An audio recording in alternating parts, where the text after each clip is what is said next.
بسم الله الرحمن الرحيم. الفاتحة إلى روح حبيبنا وشفيئنا سيدنا رسول الله صلى الله عليه وسلم وآله وأصحابه وأزواجه وإخوانه من الأنبياء والمرسلين ثم إلى أرواح مشايخنا ولآبائنا وأمهاتنا ولمن له حق علينا، خصوصا مؤلف هذا الكتاب وشارحه، بأن الله يغفر لهم ويرحمهم ويعلي درجاتهم في الجنة وينفعنا بأسرارهم وأنوارهم وعلومهم وبركاتهم في الدين والدنيا والآخرة بسر الفاتحة. أعوذ بالله من الشيطان الرجيم. بسم الله الرحمن الرحيم. الحمد لله رب العالمين الرحمن الرحيم مالك يوم الدين إياك نعبد وإياك نستعين اهدنا الصراط المستقيم صراط الذين أنعمت عليهم غير المغضوب عليهم ولا الضالين آمين. بسم الله الرحمن الرحيم.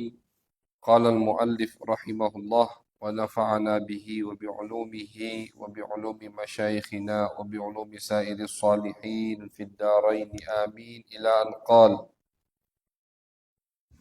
فصل: شروط إجزاء الحجر ثمانية: أن يكون بثلاثة أحجار، وأن ينقي المحل، وأن لا يجف النجس ولا ينتقل، ولا يطرأ عليه آخر، ولا يجاوز صفحته وحشفته، ولا يصيبه ماء، وأن تكون الأحجار طاهرة. Alhamdulillah, puji syukur kehadirat Allah Subhanahu wa taala. Salawat dan salam kita haturkan kepada baginda besar Nabi Agung Nabi Muhammad sallallahu alaihi wasallam. Ma'asyiral hadirin, jamaah yang dirahmati oleh Allah. Kita sambung kajian kita daripada pembacaan fikih atau ilmu bagaimana kita bersuci, bagaimana kita beribadah dengan benar insyaallah, sehingga ibadah-ibadah kita diterima di sisi Allah Subhanahu wa taala, yang mana kita berada di bab yang menerangkan tentang istinja. Istinja itu adalah membersihkan najis. Itu istinja, membersihkan najis. Hukum istinja tidak wajib untuk segera dilaksanakan. Misalkan ada orang, maaf dengan kata-kata ini baik, habis BAB atau habis buang air kecil, apakah wajib langsung dia cebok istinja? Tidak wajib. Istinja tidak wajib untuk dilaksanakan dengan langsung atau segera. Kapan wajib istinja langsung? Setelah BAB atau setelah terkena najis tadi, langsung wajib kita bersihkan. Jadi istinja itu bukan hanya dari dari yang keluar, dari kemaluan depan atau belakang, membersihkan najis. Pokoknya secara umuman arti istinja itu membersihkan najis yang ada di anggota tubuh kita. Apakah wajib ketika orang terkena najis langsung dia bersihkan? Tidak wajib. Tidak wajib. Kapan wajib dia langsung membersihkan najis yang ada di tubuhnya? Wajib itu dengan dua syarat.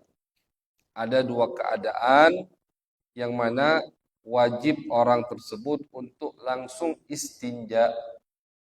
Yang pertama, ketika dia takut najis tersebut akan menyebar kemana-mana. Ini najis, kalau tidak langsung dibersihkan, anggota tubuh yang lain terkena. Atau baju kita kena. tempat kita duduk kena.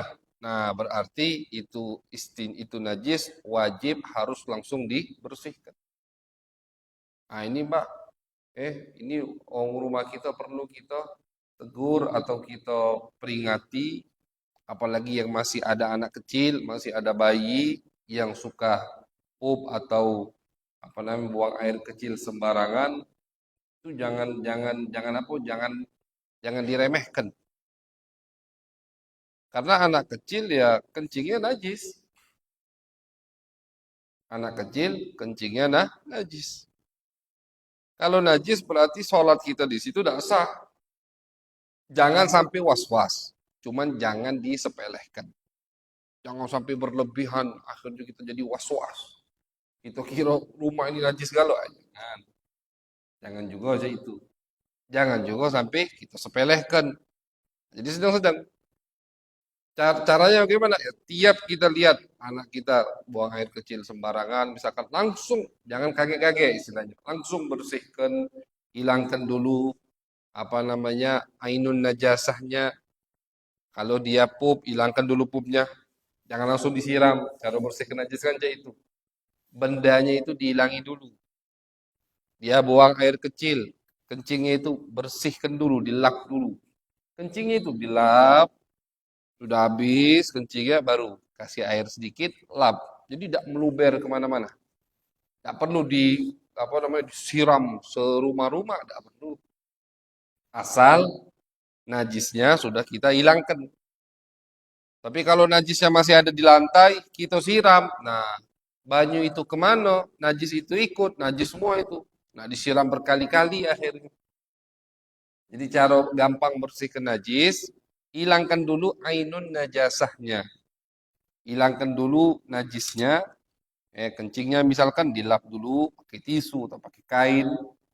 Sudah, lantai itu kering. Tak katik lagi, air tinggal tersisa paling baunya. Misalkan apa namanya itu di lantai. Nah, baru siram air di tempat najis itu, siram banyu, ambil lap lagi yang kedua, bersihkan, udah cukup. Jadi najisnya tidak ngeluber kemana-mana.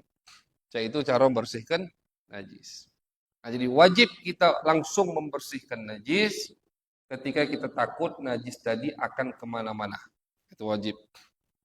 Karena apa namanya menyebarkan najis itu haram hukumnya. Misalkan ada orang yang tangannya atau bajunya terkena kotoran. Kotoran kambing lah atau burung misalkan. Sama dia dilap-lap, diusap-usap. Haram hukumnya. Tidak boleh. Al-mutadammih bin najasah haram, kata ulama. Yang memperbanyak, memperluas anggota tubuh terkena najis, itu hukumnya haram. Kalau ini najis, kotor. Sedangkan agama Islam mengajak kita untuk selalu dalam kebersihan, dalam keadaan yang suci. Nah, jadi kapan najis itu wajib langsung dibersihkan? Ketika kita takut najisnya akan menyebar kemana-mana. Langsung wajib istinja atau dibersihkan. Kemudian yang kedua, ketika ingin sholat. Nah, jadi misalkan najis tadi kering. Orang habis pup misalkan, kering. Tidak bakal lah Ustadz nempel kemana-mana misalkan. Tidak bakal nempel ke celana, tidak bakal nempel ke sarung, apalagi ke gamis. Sudah, tidak wajib dia langsung istinja. Tapi dia mau sholat habis itu. Nah, wajib untuk istinja. Karena sholat tidak sah bagi orang yang membawa najis. Sholat tidak sah untuk orang yang membawa najis. Di anggota tubuh kita, atau di pakaian yang kita pakai, atau di tempat yang kita sholat di tempat tersebut ada najis, maka sholat kita tidak sah. Berarti, kata ulama, ketika kita mau sholat, kalau ada najis di anggota tubuh kita, di baju kita, atau di tempat kita sholat, wajib dibersihkan. Wajib untuk istinja. Orang habis pup, wajib cebok. Kenapa? Karena habis ini mau sholat. Kemudian, di dalam syariat Islam, istinja itu ini lebih fokus lebih khusus ke masalah cebok istinja di sini. Ada dua, istinja bil hajar wal istinja'u bil ma. Cebok di dalam syariat Islam dan ini diajari sama Nabi Muhammad sallallahu alaihi wasallam. Nabi Muhammad itu ngajari umatnya sampai cara cebok. Adab di dalam kamar mandi itu diajari sama Nabi Muhammad sallallahu alaihi wasallam. Dan ini sangat membuat orang-orang dari umat selain Islam iri, hasut sama kita. Yahudi itu irian sama umat Nabi Muhammad. Mereka melihat Nabi Muhammad sangat perhatian kepada umatnya. Satu hari Yahudi datang ke sahabat Salman Al-Farisi.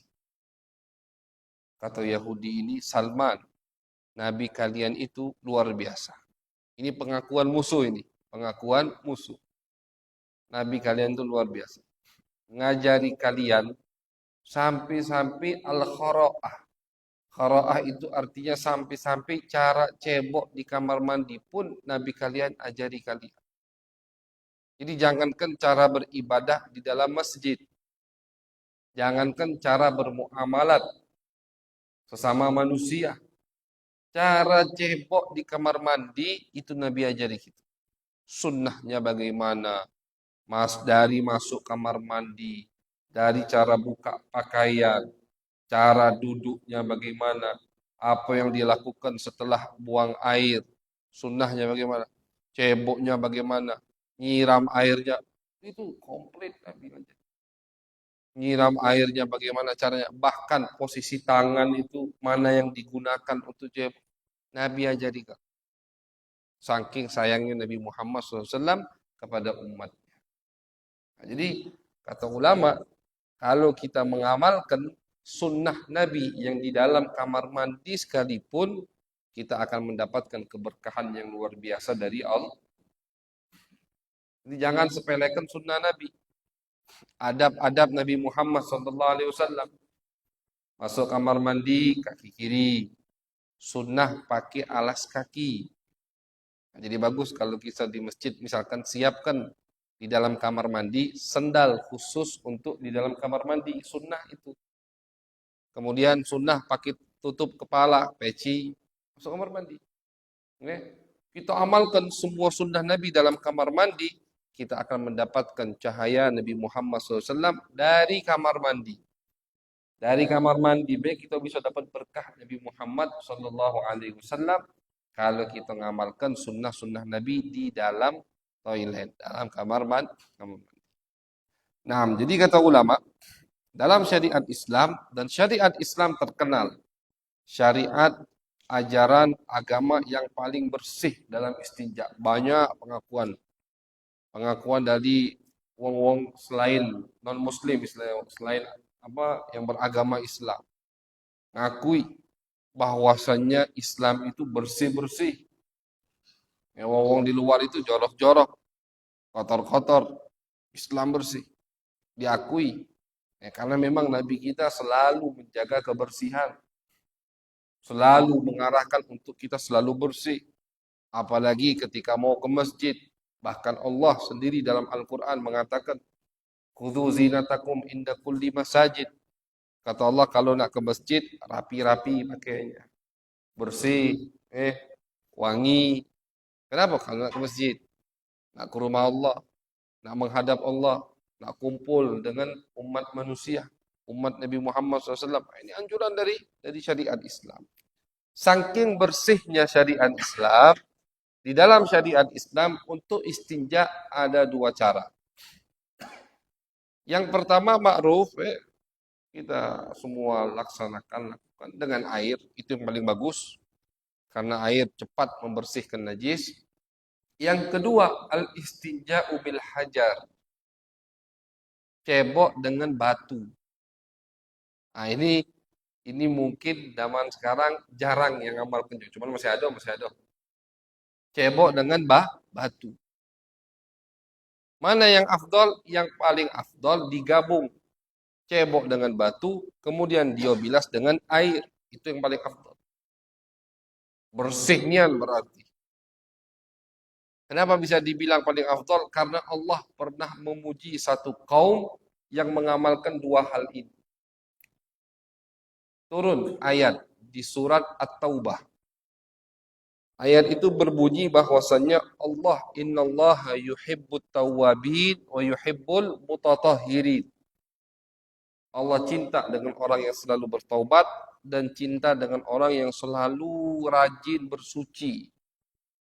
Ini ayat turun, walaupun ini ayat umum untuk semua umat Nabi Muhammad, tapi asbabun nuzul, sebab ini ayat turun ketika Allah memuji kaum Kuba, kabilah yang tinggal di Kuba. Kuba itu kalau sekarang masuk dalam kota Madinah. Kalau dulu Kuba di luar kota Madinah. Ya, kota Madinah dulu itu sempit. Masjid Nabawi dan pelataran masjid itulah kota Madinah dulu. Pemakaman Baqi itu di luar kota Madinah. Pemakaman Baqi, samping pelataran Masjid Nabawi itu dulu zaman Nabi udah termasuk luar kota Madinah. Apalagi Kuba, yang kalau naik mobil mungkin sekarang kita 10 menit, dari Masjid Nabawi ke Kuba. Dulu Kuba itu kan nama daerah. Masjid Kuba karena masjidnya ada di Kuba. Kuba itu di luar kota Madinah dulu.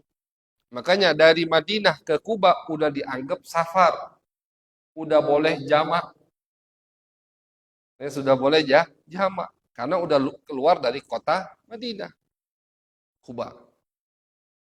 Seperti yang kita ketahui, Nabi ketika hijrah singgah pertama kali di Kuba. 3 hari Nabi di Kuba. Di situ Nabi bangun masjid. Bukan artinya bangun masjid langsung jadi sebesar ini. Bangun istilahnya peletakan batu pertama, dibatasi sama Nabi. Nah, ini masjid.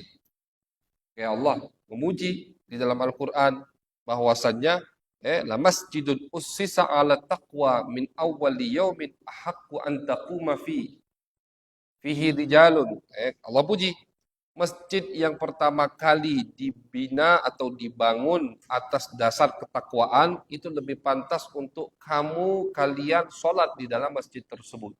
Dipuji sama Allah Masjid Kuba di dalam Al-Quranul Karim.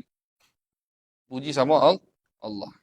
Kenapa Allah muji Masjid Kuba tiba-tiba? Karena dalam sejarah diceritakan di tahun tersebut orang-orang munafik bangun masjid lagi dekat Masjid Kuba.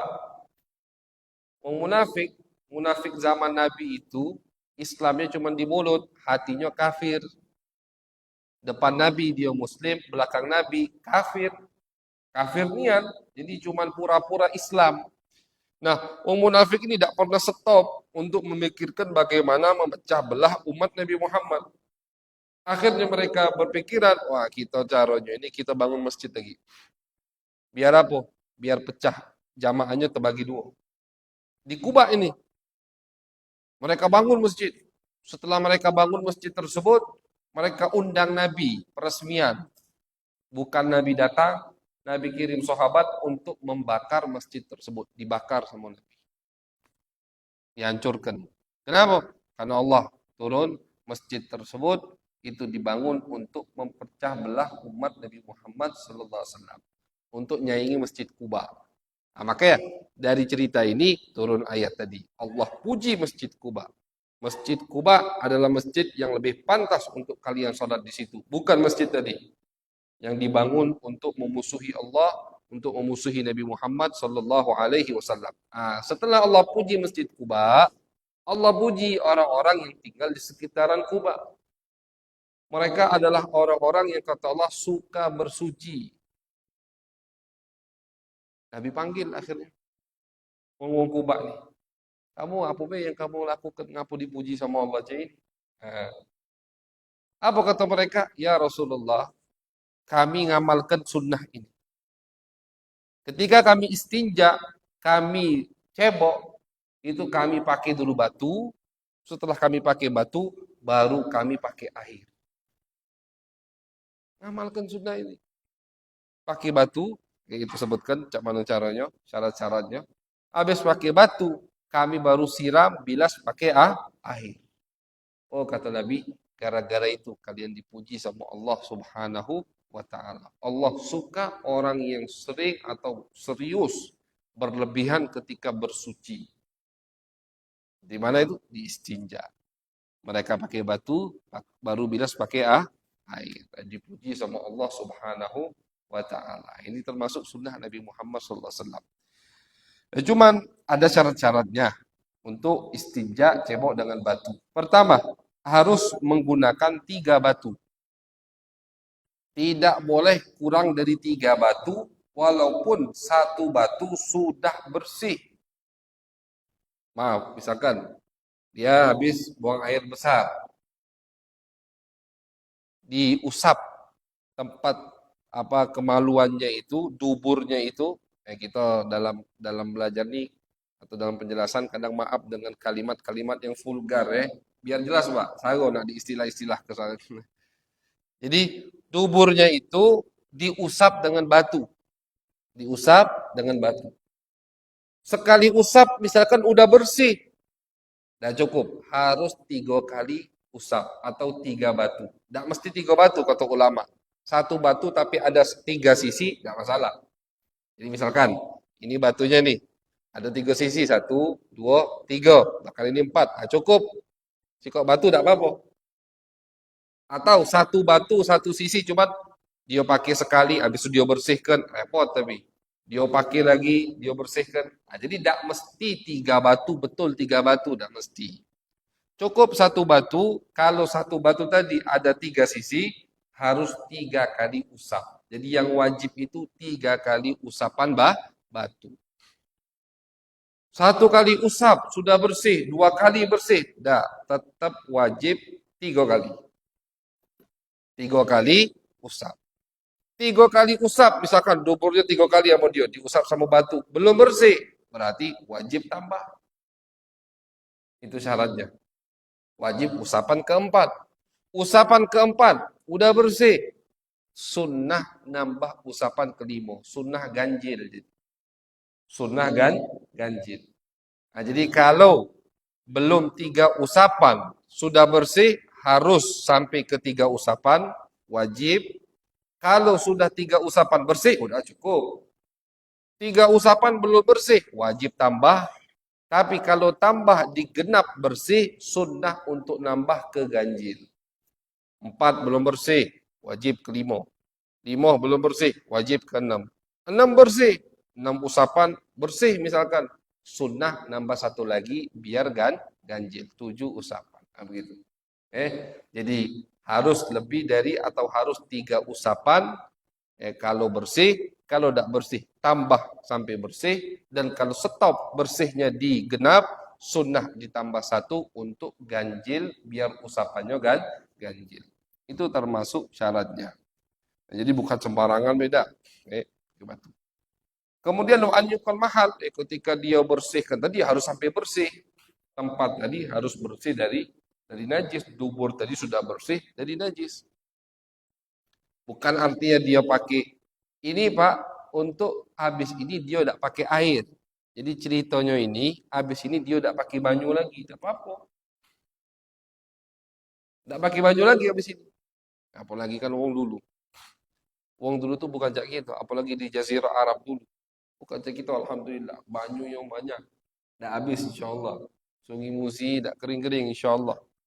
Kalau wong dulu di Jazirah Arab, susah air itu Pak. Makanya banyak anjuran-anjuran untuk menghemat air. Nabi kalau wudhu dengan 1 mud. Sebagian ulama mengatakan bisa itu dipraktekkan, ada sebagian lagi mengatakan tidak, itu mukjizat Nabi Muhammad. 1 mud, 1 genggam air Nabi bisa wudhu. Nah, makanya tidak boleh mubazir ketika berwudhu. Berlebihan tidak boleh. Apalagi kalau baju yang tadi baju masjid. Amalkan cuma 3 kali sunnah. Bahkan lebih dari 3 itu dikatakan mubazir. Nah, kata sunnahnya basuh anggota tubuh wudhu lebih dari 3 kali. Mubazir. Ulama mengatakan walaupun dia wudhu di air sungai yang banyak atau air laut, tetap dikatakan mubazir. Karena tidak ada anjuran dari Nabi basuh anggota wudhu lebih dari 3 kali. Nah, jadi orang dulu itu susah untuk nyimpen air. Maka datang syariat Islam yang mempermudah bagi yang susah untuk mendapatkan air. Salah satunya istinja bisa menggunakan batu. Jadi habis istinja pakai batu ini udah, ya boleh sholat, boleh ke masjid, boleh semua boleh. Udah kayak air. Nah, jadi ini istinja pakai batu yang tidak dibilas habis itu sama air. Harus pakai 3 usapan sampai bersih. Kemudian wa alla yajifan najis. Najisnya jangan sampai kering.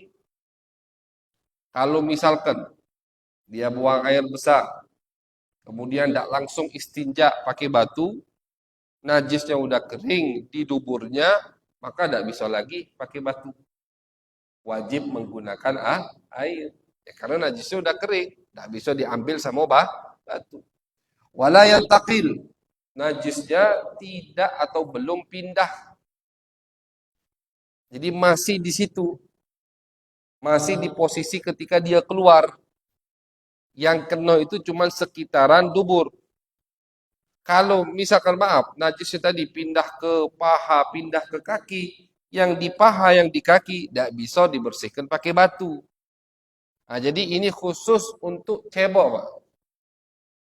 Istinja pakai batu ini khusus untuk cebok. Jadi kalau najis tadi sudah nyiprat ke kaki atau ke paha, maka tidak bisa lagi yang di kaki, yang di paha dibersihkan dengan batu. Cuman daerah dubur yang bisa dibersihkan dengan batu. Itu kata ulama. Wala yatra'a alaihi akhar. Nah, najisnya juga belum bercampuran dengan yang lain. Jadi ulama kita ini detail, alhamdulillah. Ulama kita ini detail dalam menyampaikan syariat Nabi Muhammad sallallahu alaihi wasallam. Najis yang di dubur tadi belum terkena air, belum terkena misalkan debu, belum. Masih murni cuman najis yang ada di situ. Tapi kalau najis tadi sudah terkena cipratan air, maka tidak bisa lagi dibersihkan pakai batu. Sudah harus wajib menggunakan air. Nah, jadi najisnya belum pindah, artinya yang pindah, yang nyiprat di paha, yang di paha itu tidak bisa dipakai batu, harus pakai air. Tapi yang di dubur masih bisa. Nah itu. Kemudian yang di dubur tadi najisnya belum kering, kalau kering wajib pakai air. Kemudian tidak terkena sesuatu dari luar, artinya najis yang di dubur tadi belum terkena air atau debu.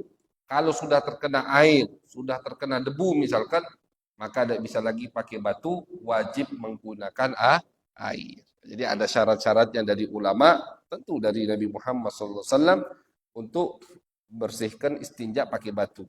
Wala yujawizu safhatahu wa hasyafatahu. Juga najisnya tadi bukan najis, maaf, yang misalkan BAB lagi tidak enak ya, mencret gitu, meluber kemana-mana. Jadi bukan hanya di dubur dan sekitarnya, sampai ke pantai, itu udah tidak bisa lagi pakai batu, harus pakai air. Semuanya harus pakai air. Kalau kotorannya tadi meluber kemana-mana, tidak bisa lagi pakai batu, harus pakai air. Kemudian syarat yang terakhir, wa antakunal ahjaru tahiratan. Batu yang dia gunakan harus batu yang suci. Ya, tentu untuk membersihkan najis harus pakai sesuatu yang suci. Tidak bisa bersihkan najis dengan sesuatu yang najis. Yang mana Ustaz, misalkan sesuatu yang najis cak batu ya. Kalau di Arab itu kotoran onta, kalau lama terjemur di gurun pasir itu kerasnya cak batu. Kotoran onta itu kalau terjemur lama di gurun pasir, kerasnya lama-lama cak batu. Nah, itu tidak bisa dijadikan posisi batu untuk buat istinja. Ya, karena istinja kita bersihkan najis. Bersihkan najis harus pakai yang suci, bukan pakai yang najis. Kemudian, apakah harus batu? Tidak bisa yang lain? Tidak. Boleh digantikan batu dengan yang lain, tapi dengan 4 syarat. Yang pertama, harus suci. Yang menggantikan batu ini harus sesuatu yang suci. Batu kan suci. Nah, yang gantikan batu ini harus suci pertama kali. Kemudian, syarat kedua, an yakuna jamidan. Harus keras. Yang gantikan batu ini harus keras. Bukan sesuatu yang lembek, yang lembut, tidak cukup. Harus sesuatu yang keras. Kemudian yang ketiga, an yakuna qali'an din najasah. Harus sesuatu yang bisa menyerap atau membersihkan. Jadi bisa mengangkat kotoran najis yang ada di dubur tersebut. Bukan sesuatu yang tidak ngangkat. Ulama memberikan contoh, kaca itu tidak bisa menggantikan batu. Potongan kaca. Katik batu dia. Ada kaca atau keramik. Itu tidak bisa. Kenapa? Karena kaca atau keramik tidak munasyif, tidak mengeringkan najis, tidak mengeringkan sesuatu yang basah. Harus sesuatu yang seperti batu yang bisa mengeringkan atau mengangkat najis itu dari tempat. Ini tidak. Najis cuma nempel, tapi tidak kering gara-gara kaca ini. Itu kata ulama. Kemudian, misalkan contoh batu bata bisa. Bataku itu bisa diumpamakan bataku misalkan untuk gantikan batu. An yakuna ghaira muhtaram. Harus yang menggantikan batu tadi bukan sesuatu yang wajib dihormati seperti makanan, tidak boleh, haram. Makanan tidak boleh misalkan ada roti keras, Ustaz. Roti suci. Kemudian roti syarat kedua keras. Roti itu udah keras.